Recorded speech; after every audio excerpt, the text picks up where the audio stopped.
Baka ito nasa ko. Happy Covenant Day po sa inyong lahat.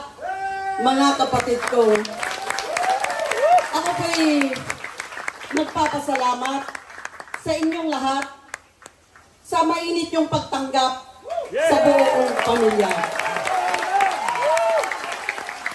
Kami po ay nagpapasalamat sa bugtong at buhay na Diyos ng mga Diyos, Panginoong Jesucristo, ang pinakamakapangyarihan sa lahat. Dahil muli po kaming nakabalik sa bugtong at buhay na Diyos ng mga Diyos, Panginoong Jesucristo, ang pinakamakapangyarihan sa lahat. At ako po ay natutuwa dahil sa kabila ng mga nangyari ay nandyan pa rin kayo. Mainit nyo kaming tinanggap. Maraming salamat po sa inyong lahat. Kanina nga po, habang papunta kami dito, galing pa kasi kami ng Lipa. Dahil doon ho kami nagsimba sa Lipa. Na-traffic ho kami. Akala namin hindi na kami makakatuloy dito. Hanggang doon lang naman pala sa SLEX ang traffic. Nakarating kami ng Quezon City, alas 8 na ng gabi. Pero, malakas ang ulan ha? Pero, hindi pumayag ang bugtong at buhay na Diyos ng mga Diyos na hindi ho kami makarating dito. Alam niyo mga kaibigan at mga kapatid, bago pala tayo lumayo, gusto ko munang humingi sa inyo ng tawad. Kung ano man ho yung nasabi ko noon, sana patawarin niyo po ako.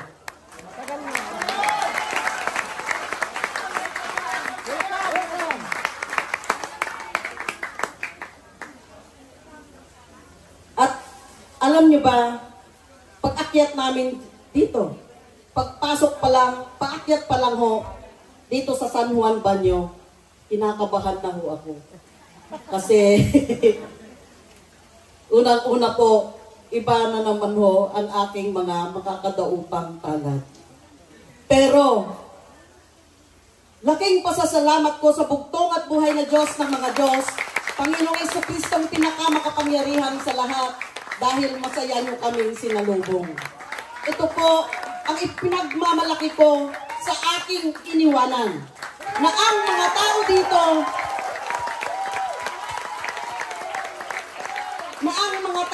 na aming nadatnan ay talaga namang totoong naglilingkod sa bugtong at buhay na Diyos ng mga Diyos, Panginoong Jesucristo ang pinakamakapangyarihan sa lahat at walang, sabi nga nila, gamitin na natin yung salitang kaplastikan. Maraming salamat po sa inyong lahat. Mga kaibigan ko at mga kapatid, sa ipinakita nyo sa akin, sa aking buong pamilya, sa pagsalubong nyo sa akin, meron akong, naalala ko yung kwento sa banal na kasulatan na isinulat din ni Elder Ver dito sa aklat ng Alaala.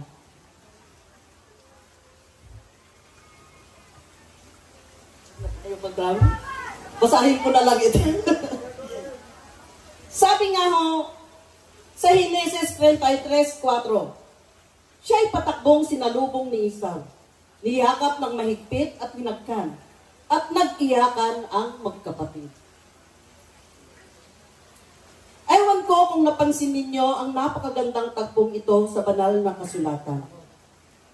Nung nabasa ko ito, naantig ang aking kalooban at tumadalas ang pintig ng aking puso kapag naririnig ko ang pangyayaring ito. Kaya ibig kong sariwain sa inyo at ibalik sa inyong mga alaala ang pangyayari. Ilang beses dinaya ng bunsong si Jacob ang panganay na si Esau. Umpisa pa sa isang platong pagkain na niluto ni Jacob. Gutom na gutom ang kuyang si Esau. Humingi ng kaunting pagkain kay Jacob. Anong sagot ni Jacob? Ibigay mo muna sa akin ang karapatan sa pagkapanganay at pakakainin kita. Dito pa lang may nakita ng panlilinlang sa parte ni Jacob. Biro mong humihingi lang ng pagkain yung kapatid mo, magbibigay ka lang, may kondisyon pa. At ang pinakamasakit ay noong ibabasbas na ng kanilang amang si Isaac ang pagkapanganay. Inutusan si Esau na manghuli ng usa at iluto. Pakainin at painumin ng ama at pagkatapos ay ibabasbas na ang ibabasbas na pagkapanganay. Anong ginawa ni Jacob? Hindi ba't kinasabot niya ang kanyang ina? Nagpatay ng kambing at sa harap nang hindi nakakakitang si Isaac ay nagsinungaling na siya daw si Esau. Kaya sa kanya napabasbas ang karapatan ng pagkapanganay. Dumating si Esau, dala-dala ang pagkain at alak na paborito ng ama at sinabing, "Ama, kumain na kayo't uminom at basbasan na po ninyo ako." Ang sagot ng ama, "Tapos na, ipinasbas ko na, akala ko ikaw yon. Naibindisyon ko na kay Jacob at tataglayin niya yon habang buhay." Nag-aapoy ang galit ni Esau. Pangalawa na itong panlilinlang na ginawa sa kanya ng bunsong kapatid. Una, yung karapatan sa pagkapanganay. Kapalit na isang platong pagkain at pangalawa ay inagaw naman ang kanyang bendisyon. Napakasakit para sa isang kapatid. Kapatid pa naman ang nanloko sa kanya. Napakasakit pagkat magkapatid sila at inaasahan niyang ito ang tutulong sa kanya. Subalit, ito pa ang nanloko sa kanya kaya bumuo siya ng isang sumpa. Alang-alang sa ating ama na matanda na, hindi kita gagantihan ngayon. Pero pag namatay ang ating ama na alam kong hindi na magtatagal, papatayin din kita. Ang puot na ito at banta ni Esau ay nakarating sa kaalaman ng inang si Raquel. Kaya't sinabi nito kay Jacob, "Magibang bayan ka at manirahan sa bayan ng Haram sa kanyang kapatid na si Laban upang makaiwas sa galit ni Esau." Nakakalungkot dahil namatay si Isaac na hindi nakita ni Jacob. Napatay din ang inang si Raquel, hindi rin nakita ni Jacob. At lumipas ang 20 years, nagkaroon na siya ng mga asawa at mga anak at tumatanda na rin siya, kaya't nananabik siya ngayong makabalik sa sariling bayan. Sabik na rin siyang makita ang kapatid na si Esau. Pero paano? Galit na galit ito sa kanya hanggang sa maisip niya, bahala na, tatanggapin ko ang kanyang galit. Ang importante, makahingi ako ng tawad at makabalik sa aking sinilangang lupa. Ngayon niya napagtanto na hindi pala mahalaga ang kayamanan at katanyagan. Ang importante ay mapatawad siya ng kanyang kapatid. Handa na siyang ibigay kay Esau ang kalahati ng kanyang kayamanan. Alam niyang sukdol hanggang langit ang galit nito sa kanya. Alam niyang may pantay ito na papatayin siya. Pero handa niyang tanggapin ito, magkasundo lamang sila. At mataimtim siyang nanalangin sa bugtong at buhay na Diyos ng mga Diyos. Nagpadala ng sulat sa kapatid at ganito ang kanyang sabi, "Ako ang kapatid mong si Jacob. Sabik na sabik akong makita ka, ibig ko nang makauwi. Namamanhik ako sa iyong sana'y magkasundo na tayo." Nang bumalik ang nagdala ng sulat ay inukat niya. Darating daw po ang kapatid nyo at magsasama ng 400 na lalaki upang salubungin kayo. Lalong natakot si Jacob. Naku po, 400 ang kasama. Mabubuhay pa kaya ako nito? Kaya't muli siyang nanalangin at pagkatapos ay naghanda ng mga pasalubong sa kapatid. Sa takot ni Jacob ay pinahiwalay ang kanyang asawa at mga anak sa kanyang paglalakad pagkat baka ipasalakay siya ng kanyang kapatid kapag nakita sila nito. At nang magtagpo ang magkapatid, lumuhod ng 7 beses si Jacob bilang tanda ng paggalang sa kapatid at humandang tanggapin anuman ang gagawin at sasabihin nito. Subalit, patakbo siyang sinalubong ni Jacob at nang magpanlapit ay niyakap siya nito at humahagulgol na nagsabing, kapatid ko, sabay yakap sa kanya, kaya't parehong nag-iyakan ang magkapatid. Iniisip siguro ninyo paano nangyari ito. Dahil binago na ng Diyos ng mga Diyos ang puso nilang magkapatid. Binago ng Diyos sa paglipas ng panahon ang kanilang mga pangarap at aghitain. Nadama nilang baliwala ang kayamanan at kapangyarihan. Hindi pala ito ang makapagpapaligaya sa kanila. Napatid nilang sa bawat sulok ng kanilang puso ay gusto nitong maibsan ang pananabik sa isa't isa at tugunan ang nadaramang pangungulila na nagpahilom sa sugat ng kanilang puso. Napakagandang kasaysayan. Napakagandang tagpo. Sinadya ito ng bugtong at buhay na Diyos ng mga Diyos upang magsilbing padron ng lahat ng saling lahi sa buong mundo. Na tayong lahat ay magkakapatid. Iisang dugo ang dumadaloy sa ating mga ugat. Kaya dapat ang maghari sa ating puso ay ang pag-ibig na nagmumula sa bugtong at buhay na Diyos ng mga Diyos, Panginoong Jesucristo ang makapangyarihan sa lahat. Mga kaibigan ko at mga kapatid, napakagandang kwento, napakagandang kasaysayan sa banal na kasulatan. Kaya nga, kanina, pag-akyat ko dito, pagpasok ko pa lang dyan, sumasalubong na kayo sa amin. Alam niyo bang, sabi ko nga, ito ang totoong pag-ibig. Pag-ibig sa kapwa. Pag-ibig sa Diyos. Kasi kung wala kang pag-ibig sa Diyos, wala kang pag-ibig sa kapwa. Mga kaibigan ko at mga kapatid, sa gabing ito, masayang-masaya ako. Dahil muli tayong nagkasama-sama. Yung iba, hindi pamilyar ang mukha, pero yung iba, pamilyar ang mukha. Pero sa kabila ng lahat, kami po ay inyong welcome. Maraming salamat sa inyong lahat. At sabi ko nga noon, kasi siguro naman nabalitaan nyo na kung ano yung nangyari. Kami naman ho ay sincere sa aming ginagawang paglilingkod sa bugtong at buhay na Diyos ng mga Diyos, Panginoong Jesucristo ang pinakamakapangyarihan sa lahat. Minsan nag-uusap kami magkakapatid. Sabi ko, ano bang gagawin natin para tumigil na ito? May nagsuggest, punta tayo ng Cuneta. Ay di sabi ko naman, sige, punta tayong Cuneta sa December. Pero alam nyo, mga kaibigan ko at mga kapatid, ang bugtong at buhay na Diyos ng mga Diyos ay gumawa ng paraan para ngayong Covenant Day. Siguro sabi niya, bakit?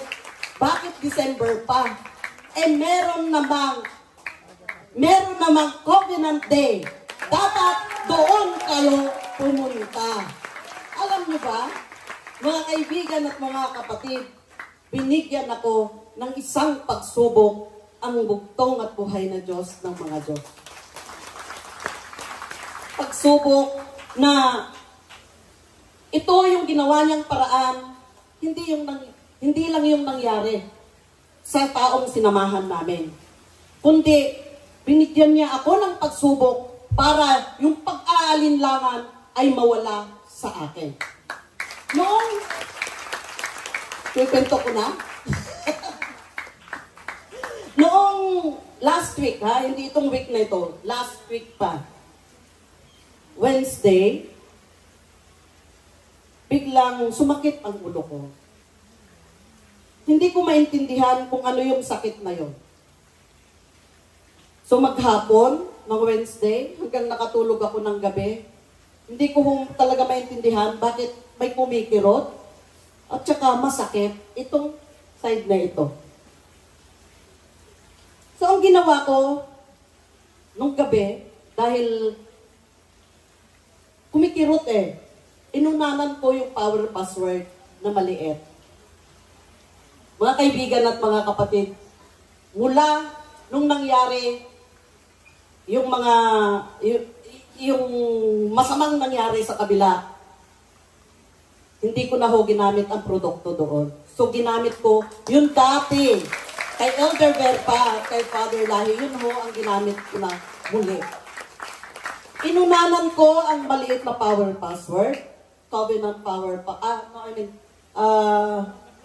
round the clock power password.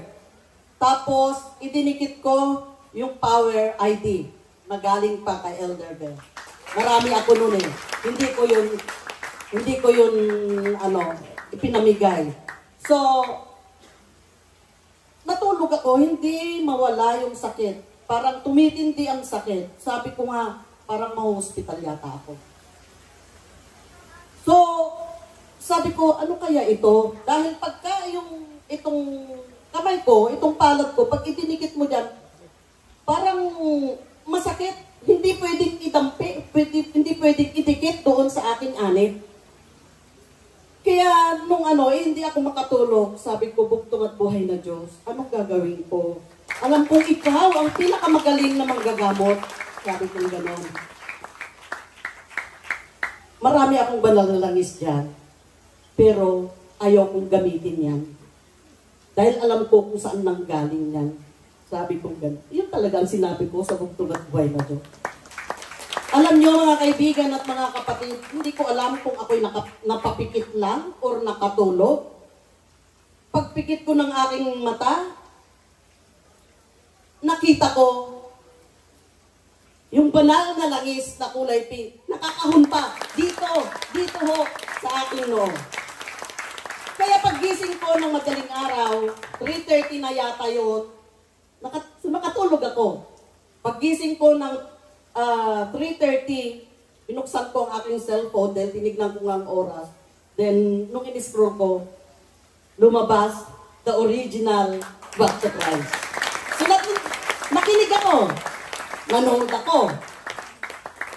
Hanggang talagang yung sakit ng ulo ko, tumitindi. Tumitindi talaga na hindi pwedeng idikit yung palad ko dyan sa may ulo kong yan.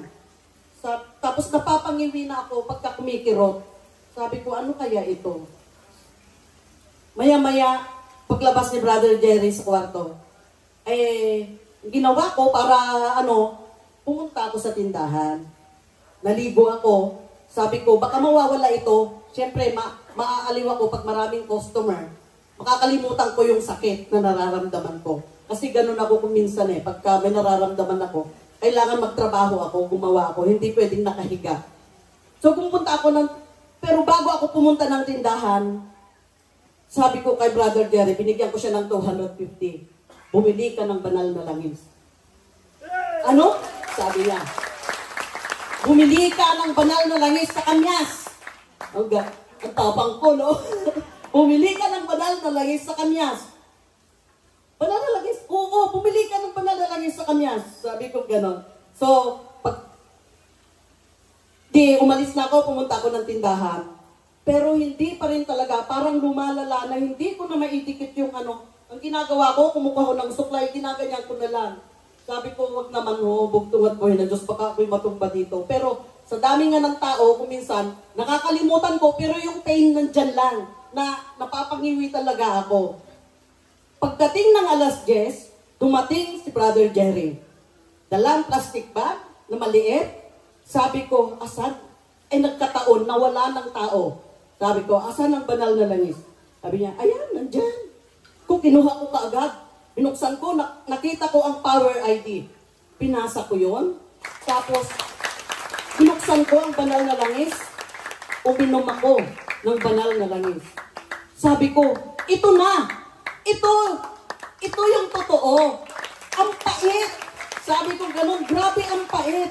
Ganito yun noon, nung panahon ni Elder Ver. Ito yung hinahanap-hanap ko na lasa. Kasi ang sabi, pag meron kang karamdaman, mapait ang banal na langis ng buhay. At natatandaan ko, sabi ni Elder Ver, pag mapait yung banal na langis ng buhay, malakas ang kapangyarihan ng bugtong at buhay na Diyos ng mga Diyos. Di ininom ko, may natirang konti sa takip. ibinuhos ko dito sa aking ulo. Pagbuhos ko sa aking ulo, alam niyo po ba kung anong naramdaman ko? Alam niyo yung pakiramdam ng nilagnat ng 2 araw at hindi pa naliligo? Pagbuhos mo, tayo ang balahibo mo? Ganun ho. Parang nag-open yung mga pores ng balahibo ko. Tapos, pagbuhos ko ganyan, yun ang naramdaman ko mula ulo hanggang paa. Tumayo ang balahibo ko. At pinagpawisan ako ng todo-todo talaga. Sabi ko nga doon sa pinsan kong nasa tabi ko, grabe ang pawis ko. Then hinawakan ko, hinagod ko yung ulo ko. Nawala yung sakit. Unti-unting nawala yung sakit habang hinahagod ko ganyan. Kaya nga, sabi ko, ito na nga. Ito nga ang katotohanan. Nandito nga kay Brother Eric. Dito nga iniwanan ni Father Lahi at ni Elder Ben. Kasi, bakit ko sinasabing ganon? Kumamit naman kami ng dilaw na langis sa kabila. Pero ang hinahanap ko na pag may karamdaman, noon nga, panahon ni Elder Ben, pagka masakit ang ulo ko, iinom lang ako niyan, mapait. Pero hindi ko yan nalasahan doon sa isang dilaw. Totoo po yan. Yan ang hinahanap ko. At pag nananalangin ako, gamit ang power password, pagluhod ko, dumidighay ako. Pero doon, hinahanap ko ang dighay, wala. Kaya nga sabi ko, pinag-compare ko talaga yan nung nangyari ito sa akin. Sabi ko, ito na nga. At sabi ko, siguro, ito yung paraan ng bugtong at buhay na Diyos ng mga Diyos, Panginoong Jesucristo, para bumalik kami dito sa katotohanan aming iniwan. Oo. Kasi, alam nyo, aminin man natin at hindi, kung bakit kami nandun sa kabila, bakit kami sumama doon sa taong sinungaling. Kasi,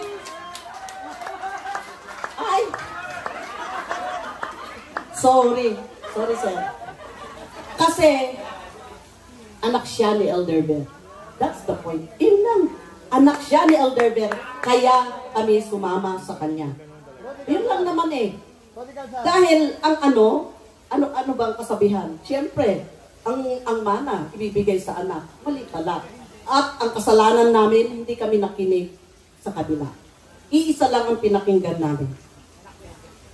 Kasi anak siya ni Elder Ben. Pero, ito, talagang ang bugtong at buhay na Diyos ng mga Diyos, dahil alam niya kung anong laman ng iyong puso, alam niya kung totoo kang naglilingkod, kahit nagkamali ka, itutuwid ka niya.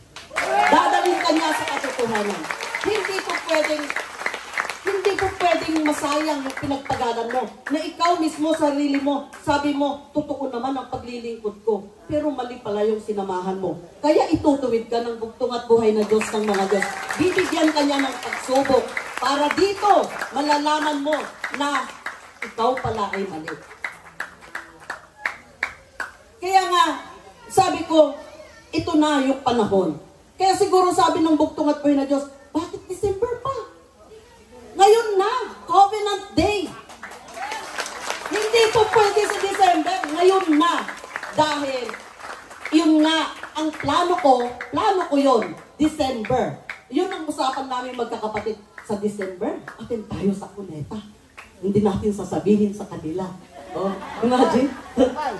Hindi. Pero sabi ng bugtong at buhay na Diyos, hindi yan. Yung plano ko ang masusunod. Hindi yung sa iyo. Kaya ako po ay nagpapasalamat. Unang-una kay Father Lahi, pangalawa kay Elder Ben, at lalong higit sa lahat, sa tunay at nag-iisa, bugtong at buhay na Diyos ng mga Diyos, Panginoong Jesucristo, pinakamakapangyarihan sa lahat. Maraming salamat po.